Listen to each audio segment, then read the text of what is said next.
La Federación Ecuatoriana de Enfermedades Raras sostuvo una reunión clave con autoridades del Ministerio de Salud Pública en la que abordaron varios temas urgentes y estratégicos relacionados con la atención integral a personas que viven con enfermedades raras en el país. De este tema vamos a abordar con Félix Galarza, presidente de la Federación Ecuatoriana de Enfermedades Raras. Muy buenos días, bienvenido y cuéntenos también sobre estos compromisos. Muy buenos días, Yesenia, gracias por el espacio de entrevista. Sí, mantuvimos una reunión con el viceministro de Gobernanza, el doctor Darquea, en donde, bueno, como estamos haciendo seguimiento sobre el registro único de enfermedades raras, estamos pidiendo también que hay casos extremos de pacientes con enfermedades raras que no tienen su tratamiento, el tema de medicamentos, el tema de atenciones con especialistas. Entonces fueron 4 puntos principales en los que nosotros abordamos y quedamos en acuerdo para reunirnos en mesas de trabajo. ¿Estas mesas de trabajo ya iniciaron? ¿Cuándo se van a iniciar? Tenían que iniciarse hace 15 días, estamos a espera de que nos llamen, entonces vamos a esperar el tiempo prudencial para nosotros autoconvocarnos si es que no nos llaman e ir nosotros directamente al Ministerio de Salud Pública. Hablemos entonces sobre el Cuadro Nacional Básico de Medicamentos. ¿De qué se trata? Bueno, el Cuadro Nacional Básico de Medicamentos, hablamos de medicamentos básicos, ¿no? Siempre en ese tema también se ha adherido a medicamentos de alto costo para enfermedades raras.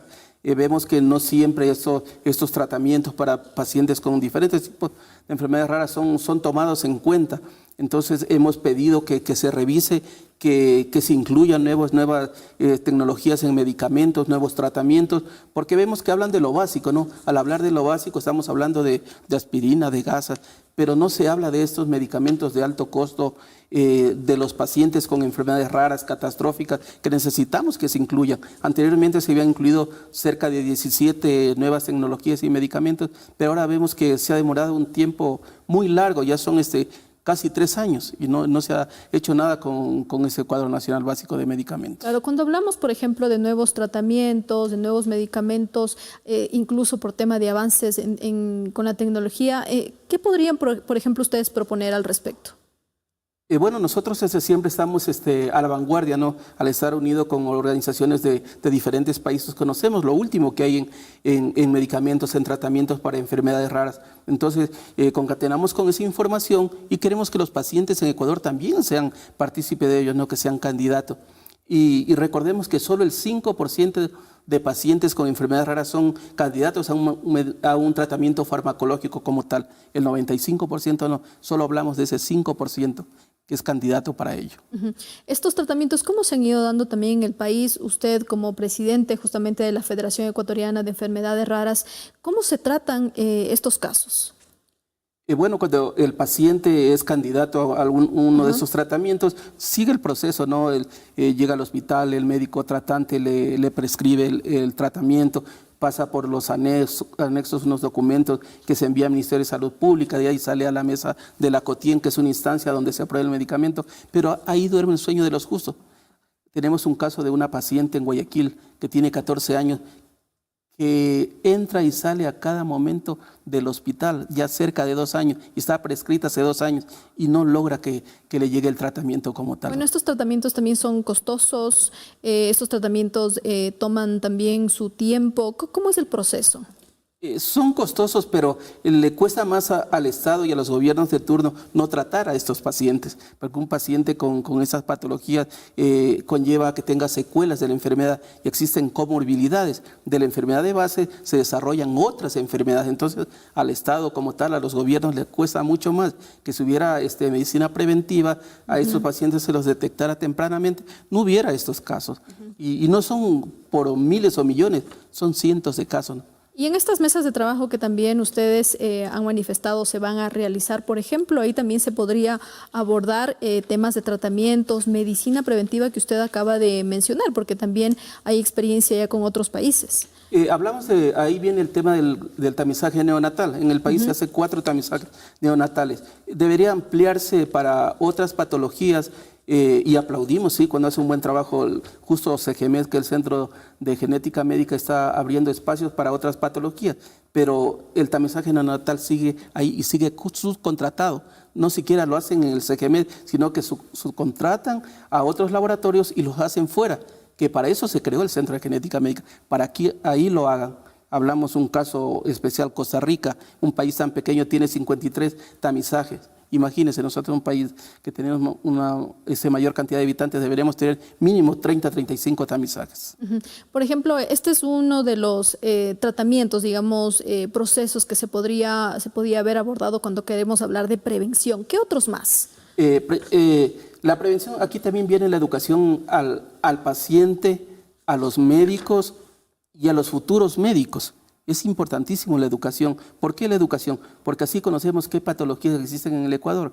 En el mundo se habla de cerca de 8.000 patologías, 300 millones de personas conviviendo con enfermedades raras. En Ecuador tenemos una data que nosotros le hemos recogido como organizaciones de 3.000 pacientes, pero cada organización las recoge. No es un dato preciso como tal, y para eso se construyó el RUER, el Registro Único de Enfermedades Raras, para tener una data precisa.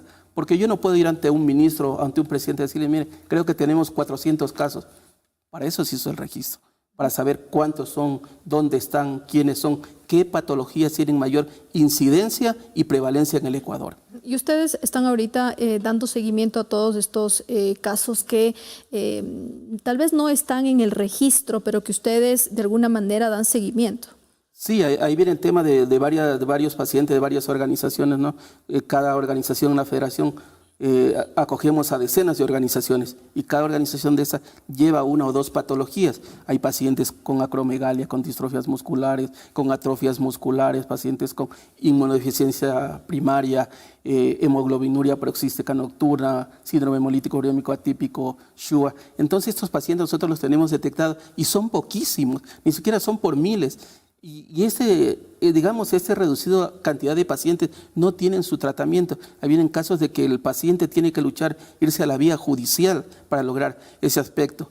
¿Cuándo lo logra? Porque ahora ni lo constitucional como tal se cumple. Los pacientes tienen ese tema y queda ahí. Entonces a veces siguen los procesos pero yo creo que lo justo debería ser que el Estado y los gobiernos de turno como tal se den esos tratamientos. Así sean de alto costo, porque muchos aducen que no, con lo que te voy a dar a ti para tratarte, puedo tratar a 3.000, 4.000 personas. Entonces, ahí viene el estigma que provoca esto, que porque a un paciente con enfermedad rara tienen que darle un tratamiento de alto costo. Además, porque la salud es un derecho fundamental y la salud para todos. Estamos conversando con Félix Galarza, presidente de la Federación Ecuatoriana de Enfermedades Raras. Cuando hablamos, Félix, de enfermedades raras, ¿a qué nos referimos? Una enfermedad rara, hablamos de una enfermedad rara cuando existe menos de 5 pacientes por cada 10.000 habitantes. Se considera una enfermedad rara. En Latinoamérica hablamos de un paciente por cada 2.000 habitantes, que es el mismo, no va por ahí, sino que siempre se regula eso. Y hablamos de que en el mundo hablan de que el 7% de los habitantes conviven con una enfermedad rara. En Ecuador, al ser un país donde hay mucha endogamia, hay focos de ciudades que, bueno, no es el hecho que se casan entre familias, pero son familias ancestrales que no se conocen. Y se casan entre familias y hay enfermedades que las llevan ahí y salen a la luz. Y le cuento un dato, eso me sucedió a mí. Mi papá y mi mamá jamás se conocieron en la vida y son familias con el mismo tipo de sangre, el mismo gen y me lo transmiten a mí, sin conocerse. Una enfermedad como la que yo tengo que no tiene cura, no tiene tratamiento, neurodegenerativa, imagínense. ¿Y aquí qué necesitamos? Equipos multidisciplinarios de médicos, un especialista que nos esté monitoreando, un cardiólogo, un neumólogo, pero para que nuestra calidad de vida esté presente allí. No somos candidatos a tratamientos farmacológicos, pero sí merecemos que haya calidad de vida para nosotros. Es decir, también. Tratamientos de calidad de vida, para que ustedes tengan una calidad de vida. Ahora, por ejemplo, desde el trabajo que está haciendo también la Federación Ecuatoriana, ¿cómo ustedes logran coordinar con otras instituciones para tratar estos temas, para dar seguimiento incluso a los casos que ustedes registran? En muchos casos nosotros nos concatenamos con organizaciones de otras partes del mundo, les preguntamos qué es lo último, ¿no? Y a veces hay casos que dice, mira, en España está estos tratamientos en última vanguardia, ¿cómo podemos hacer para que el paciente los obtenga? Hay pacientes que viajan a otros países, hay pacientes que en cambio compran el medicamento en otros países y los traen de Argentina, de España. Entonces, concatenamos todos estos esfuerzos con organizaciones de pacientes de otras partes del mundo y de Latinoamérica. Y a veces tenemos apoyo, hacemos proyectos para que los pacientes tengan calidad de vida, para darles un acogimiento, para acompañarlos en el proceso antes y después del diagnóstico. Este seguimiento ustedes lo realizan todo el tiempo, están dando justamente seguimiento a cada uno de los pacientes. Y esto no tiene que ver, Félix, solamente con el paciente, sino también con sus familias. Sí, ahí viene el tema de la catástrofe familiar, ¿no? Primero es la catástrofe familiar cuando un paciente que es diagnosticado, en el mayor de los casos, en el mejor de los casos, se diagnostica al paciente. ¿Y qué pasa con ese paciente que nunca recibe un diagnóstico, que convive con una enfermedad rara y muere sin saber siquiera que tuvo una enfermedad rara? Ese gasto de bolsillo que viene, que lo poco que tienen, digamos, imagínense cuando se concatena pobreza y una enfermedad rara, es la catástrofe total. Esos pacientes tienen que viajar a veces desde el campo y nosotros, ese es el trabajo de nosotros, acogerlos aquí en la ciudad, llevarlos a un sitio donde puedan yacer hasta tener su cita médica o acompañarlos en estos procesos para una ayuda técnica. Entonces ahí viene el hecho de que nosotros como organizaciones estamos apoyando al Estado, al país, cubriendo ese espacio y esa brecha que no lo hace el Estado, pero a veces somos estigmatizados por lo que hacemos.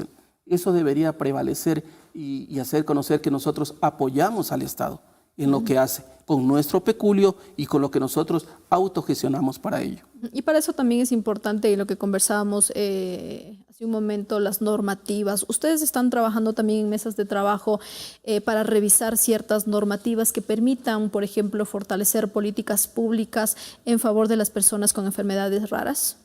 Sí, hace cerca de 3 meses presentamos un bosquejo de la ley de enfermedades raras. Le presentamos a la Comisión de Salud, al doctor Reyes, le hicimos conocer lo que estaba sucediendo, que por qué está sucediendo esto con los pacientes, al no haber una normativa, al no haber un presupuesto, porque como siempre hemos dicho, puede ser la mejor normativa del mundo, lo más bonito, la ley bien construida, pero si no hay presupuesto, no sirve. No sirve, nosotros necesitamos presupuesto. Siempre hemos sido. Entonces ahí ustedes están proponiendo una normativa específica. Para enfermedades raras. Para enfermedades raras. Para conocer incidencias, prevalencias, dónde están ubicados, cuáles son las enfermedades de mayor prevalencia e incidencia en el Ecuador. Entonces queremos que las enfermedades raras dejen de ser lo que son invisibles, porque somos invisibles y siempre rellenos de otras leyes. De otras normativas. Y en esta normativa que ustedes ya la han presentado, que seguramente seguirán trabajándola e incluso en las mesas de trabajo, ¿qué otras acciones ustedes han puesto sobre la mesa que va a permitir fortalecer acciones en favor de las personas con enfermedades raras? Lo primero, nosotros tenemos la data, ¿no? Le hemos propuesto al Ministerio de Salud que toda nuestra data va a pasar para ellos, que es un trabajo que nosotros le hemos hecho. Entonces ya hay un punto de partida, le hemos propuesto que comencemos con lo que hay. Si en el Ecuador existen 3.000 pacientes, empecemos con 3.000 pacientes y de ahí vamos buscando, viendo qué enfermedades tienen mayor prevalencia, incidencia. Entonces nosotros ahora no solo venimos a exigir, sino también a colaborar y a proponer en construir normativas, en acompañar a los pacientes, en que el Ministerio y el gobierno de turno solo se preocupen, sino que nosotros también hacer ese trabajo. 3.000 pacientes que ustedes tienen en el registro que maneja justamente la Federación Ecuatoriana de Enfermedades Raras están en todo el país. ¿Ustedes tienen este registro de personas en todo el país? Sí, en todo el país. Son organizaciones que por ejemplo, hablo de distrofia muscular, manejo ese tema porque nosotros conocemos de cerca. Tenemos 250 pacientes. Solo con diferentes tipos de distrofias musculares. Sabemos que inmunodeficiencias también tiene un grupo grande, lo tiene acromegalia, lo tiene síndrome de Turner, atrofias musculares. O sea, conocemos esos espacios y sabemos que cada organización va haciendo su data propia para el apoyo, para conocer, para presentar como propuesta a los gobiernos de que ellos saben dónde están los pacientes y cuál es la necesidad de cada uno de ellos. Son diferentes organizaciones, ¿no es cierto? ¿O la Federación Ecuatoriana de Enfermedades Raras está en varias provincias? Somos el paraguas, es como decir, nosotros acogemos a fundaciones y asociaciones y ellos pasan a ser parte de nosotros para trabajar en conjunto, para construir política pública, para apoyar en lo que más podamos a estas organizaciones de primer grado. Nosotros somos una organización de segundo grado. Félix, para finalizar la entrevista, muy importante que estas mesas de trabajo pues se den. ¿Qué es lo que ustedes podrían priorizar desde la Federación Ecuatoriana de Enfermedades Raras? ¿Por dónde empezar para que se vayan viendo avances en favor de las personas que tienen enfermedades raras en el país? Lo primero es la data. Sin data no caminamos a ningún lado. Creo que el registro único de enfermedades raras debe ser el punto de partida para lograr el objetivo. Con eso construimos una normativa, una ley. Sabemos si existen 4.000, 5.000, 8.000 pacientes. Lo vamos a saber con ese punto de partida, porque si no seguimos elucubrando que en el Ecuador pueden existir 10.000, 20.000. Entonces el punto de partida es aquello, construir una ley de enfermedades raras, comenzar a trabajar en el tamizaje neonatal, que es importantísimo. El cuadro nacional básico de medicamentos, eso no hay que olvidarse, porque si no hay tratamiento, si no hay no se incluyen nuevos medicamentos, no vamos a lograr el objetivo de que el paciente obtenga su tratamiento para calidad de vida, porque hay que saber que ninguna enfermedad rara tiene cura, no tienen cura. Entonces, a esta prioridad le ponemos también el cuadro nacional básico de medicamentos. Es prioritario. Mientras se construye, recién escuchamos que la CONAMEI hablaba de que para el 2026 estará lista, pero ¿qué pasa mientras tanto con esos pacientes? 2025 ya está llegar allá. Necesitamos que se prevea aquello, que los pacientes que ya están prescritos, que están esperando un tratamiento, que les llegue, y que ese cuadro, estas compras se hagan por una vía especial y que se construya otro cuadro de medicamentos de enfermedades raras. Sería importantísimo que haya el cuadro nacional de medicamentos básicos y otro cuadro de medicamentos para enfermedades raras y catastróficas. Un gran trabajo que ustedes realizan. Félix, gracias por la entrevista, y muy importante también el trabajo que están realizando con las autoridades de gobierno. Muchas gracias, Yesenia. Gracias por el espacio. Conversamos con Félix Galarza, presidente de la Federación Ecuatoriana de Enfermedades Raras. Estos compromisos que representan justamente y deberían representar un avance en la construcción de políticas públicas para garantizar el derecho a la salud de las personas con enfermedades raras en el país. Nos vamos a una pausa. Regresamos.